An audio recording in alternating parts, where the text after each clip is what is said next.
Formuos, jeigu tau patinka medžioti žvėris miške, greičiausiai tau patiks ir su povandeniniu šautuvu patikoti lydekos ar ungurio. Tai va taip ir jėdai.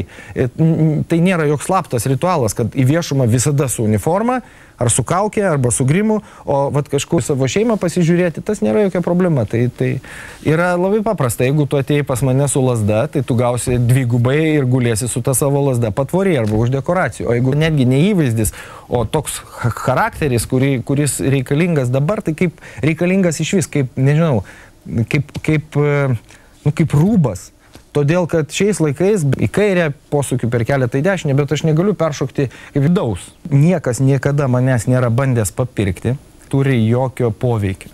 Absoliučiai jokio. Bando pasiūlyti, paįtakoti, paspausti, pareguliuoti, ar ten pagrasinti, ar net interneto komentaruose man grasinti nelabai ryštasi, kad konkretus net įvykis. Tai visiškai negai ir jūs darot, ar ne? Aš nežinau, ar jums tarifas yra įjungtas, pavyzdžiui, kaip taksistui, kuo daugiau komentarų po tavo straipsnių, tuo tau didesnis honoraras pareina, to savo purvą pila. Baigit. Taip. Ačiū. Jūs girdėjote Kristupo Krivicko monologus. Ačiū dar kartą. Viskas?